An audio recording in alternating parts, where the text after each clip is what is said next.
Hi guys, welcome to my channel Sangeetha Swamy blogs 97. ఏంటి దిష్టి తీస్తున్నారు గుమ్మానికి అని అనుకుంటున్నారా? మేము ఈరోజు ఎల్లవ తల్లి పండగ చేసుకుంటున్నాము. సో ఇంట్లోకి వెళ్లే ముందు అలా ప్రాసెస్ చేస్తారు. ఇంకా వెళ్ళగానే బోనం ఎక్కించాలి కాబట్టి ఇంకా మంచిగా పొయ్యంతా తూడ్చేసి బొట్లు పెట్టేసి వాటికి బోనం స్టార్ట్ చేసేస్తున్నాము. ఇప్పుడు నేను చేస్తున్నది ఇది వచ్చేసి ఒకటి కల్లుకి అండ్ ఒకటి బెల్లం సాకకు. అండ్ ఇక్కడ వచ్చేసి నిమ్మకాయ దండలు కూడా ప్రిపరేషన్ చేసేసాము. అండ్ ఫైనల్ గా బోనం ప్రిపరేషన్ నేనే చేస్తున్నాను. సో మా అక్క బోనం వండే బిజీలో ఉంది కాబట్టి సో మనం పార్టిసిపేట్ చేసి మా అక్క కోసం మొత్తం బోనం ప్రిపరేషన్ చేసేసాను. అండ్ ఇక్కడ వచ్చేసి 5 ముత్తైదులు కలిసి అమ్మవారికి ఒడి బియ్యం నింపడానికి కోసం ప్రాసెసింగ్ చేస్తున్నారు. సో ఇంకా బెల్లం అన్నం కూడా ప్రిపరేషన్ చేయడం అయిపోయింది. అండ్ ఇక్కడ వచ్చేసి అమ్మవారికి చీర అండ్ పంచ గాజులు ఇలా అన్ని పెడతారు కదా, సో అవన్నీ ఇక్కడ పెడుతున్నారు. అమ్మమ్మ అండ్ నాన్నమ్మ వాళ్ళందరూ పెడుతున్నారు. అండ్ ఇంకా పసుపు కుంకుమ అమ్మవారి కోసం కావాల్సినవన్నీ. ఫైనల్గా అయితే బోనం ఎలా ప్రిపరేషన్ చేసామంటే ఇలా చేసాము. మొత్తం ఆకులతోటే నిండిపోయింది, బోనం ఏం కనిపించట్లేదు అని నేను అడిగితే అలానే చెయ్యాలి, అదే ప్రాసెస్ అని చెప్పారు. అండ్ ఇంకెక్కడ మా వంటలు కూడా స్టార్ట్ అయిపోయాయి. మా నాన్నమ్మ వాళ్ళందరూ వండుతున్నారు. ఇది వచ్చేసి బగారా. సో ఏమేం చేసేది అనేది లాస్ట్లో చూపిస్తాను. అండ్ ఇక్కడ వచ్చేసి ఇక్కడ గోడకన్నీ ఇలా బొట్లు పెట్టాలి ఎల్లవ తల్లి కోసం. సో ఇలా బొట్లు పెట్టేసి ఇంకా మంచిగా కొబ్బరికాయ కొట్టేసి బోనం ఎత్తడానికి స్టార్ట్ చేసేసారు. ఇక్కడ మేము తీసుకొచ్చిన మేకకు పసుపు కుంకుమ పెట్టేశారు. అండ్ వచ్చిన వాళ్ళందరికీ బొట్టు పెట్టేసి కంకణాలు కడుతున్నారు. అలా ప్రాసెస్ చేయాలి. ఇంకా అందరు కంకణాలు కట్టుకున్నాక బోనం ఎత్తుకొని అమ్మవారి గుడికి వెళ్ళిపోవాలి.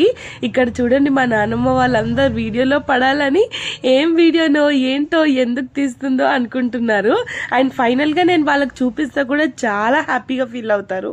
ఇంకా ఫైనల్గా బోనం ఎత్తుకునే టైం స్టార్ట్ అయిపోయింది. అందరూ మొక్కుతున్నారు. ఇంకా మా డాడీయే బోనం ఎత్తాలి. బోనం తీసే ముందు బోనంకి కొబ్బరికాయ కొట్టి ఇంకా బోనం తీసి మా డాడీ మా అక్కకి ఎత్తించేశాడు. ఇంకా ఎత్తుకోగానే అక్కడ ఉన్న వాళ్ళందరికీ చాలా మందికి శివశక్తులకు దేవుడు వచ్చేసింది. అంటే అంత సత్యంగా దేవుడు ఉందని అని అంటారు కదా. ఇంకా వెళ్ళడం స్టార్ట్ అయిపోయాము. నేను మాణిక్యాలు పట్టుకున్నాను, కొంతమందికి కొన్ని ఇచ్చేశారు. మా అక్క బోనం పట్టుకుంది అండ్ మా చిన్నకి ఇంకొకటి పట్టుకుంది. సో అలా ఇంకా దేవుడు వచ్చాక కొన్ని విషయాలు చెప్పాక ఇంకా మేము టెంపుల్ దగ్గరికి వెళ్ళాలంటే హాయిగా వెళ్తున్నారు. బట్ నాకు మాత్రం భయంగా ఉంటుంది. ఎందుకు మీకు భయం అని అనుకుంటున్నారా? మాణిక్యాలకి ఏమన్నా అవుతే ఏదో మాట్లాడుతారు.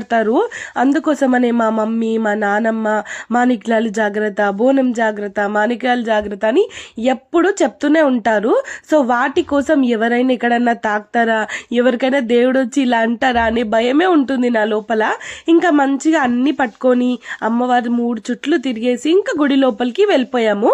గుడి లోపలికి వెళ్ళిపోయగానే ఇంకా అమ్మవారికి ఏమేం పెట్టారో అవన్నీ పెట్టేశారు మా వాళ్ళు. మా ముందు ఎంతమంది చేసేసారో మాదే చాలా లేట్ అయిపోయింది. తినడం కూడా మా వాళ్ళందరికీ ఫుల్ లేట్ అయిపోయింది. ఇక్కడ అమ్మ ఉంది కదా, అమ్మకి అన్ని ఇచ్చేసేయాలి. అమ్మకి ఇస్తే ఇంకా అమ్మవారికి ఇచ్చినట్టే. ఇంకా అమ్మవారి కోసం పూలదండ అండ్ పక్కకున్న వాళ్ళ కోసం కూడా అన్ని తీసుకొని మంచిగా దండలు వేసేసి అందరూ హ్యాపీగా మొక్కుకున్నారు. అండ్ అమ్మవారికి ఇంకా అన్ని చేస్తారు కదా, సో అలా ప్రాసెస్ అంతా చేసేసి ఇంకా వడిబియ్యం నింపడానికి ప్రాసెస్ స్టార్ట్ చేసేసారు. వడిబియ్యం నింపడానికి కోసం మంచి ఒక క్లాత్ వేసేసి ఇంకా దాంట్లోనే బియ్యం కలిపినవన్నీ 4 ముత్తైదులు సంథింగ్ 5 ముత్తైదులు కలిపి వేసేసారు మా అక్కతోటి. సో అలా వేస్తే అమ్మవారు హ్యాపీగా ఫీల్ అవుతారు అనేసి చెప్తారు. సో ఇంకా మా అక్క ఫస్ట్ వేసింది, నెక్స్ట్ ఇంకొక నానమ్మ, తర్వాతకి ఇంకొక అమ్మమ్మ అండ్ తర్వాతకి ఇంకొక 2 వేసేసారు. సో 3 వేశారు. అలా వేస్తే 5 ముత్తైదులతో వేస్తే మంచిదని చెప్తే ఇంకా 5 వేసేసారు. వేసేసాక మేము అక్కడ ముందు ఆల్రెడీ అమ్మవారికి బోనం తీసి పెట్టాము అండ్ బయట కూడా పెట్టాలి.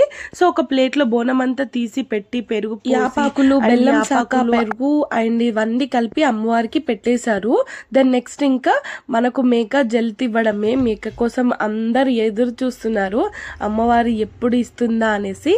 ఫైనల్గా అయితే ఇచ్చేసింది. ఇంకా మా ఇంట్లో ఉన్న వాళ్ళైతే ఎంత హ్యాపీనో అందరూ. ఇంకా మా అక్క మా బావ వెళ్ళి కొబ్బరికాయ కొట్టగానే మనం ఫుడ్ దగ్గరికి వెళ్ళిపోయాము. చికెన్, మటన్ అండ్ ఇంక ఇక్కడ వచ్చేసి చారు, దెన్ నెక్స్ట్ అన్నం, బగారా చేసేసారు మా వాళ్ళు. సో ఇంకా వచ్చేసి అందరికీ మంచిగా భోజనాలు వడ్డించి అందరి కడుపు నింపామని మేము ఫీల్ అవుతున్నాము. సో మీరు కూడా ఇలానే ఫెస్టివల్ సెలబ్రేషన్ చేసుకుంటారా? And thank you from watching friends. More videos కోసం ప్లీజ్ సబ్స్క్రైబ్. బాయ్.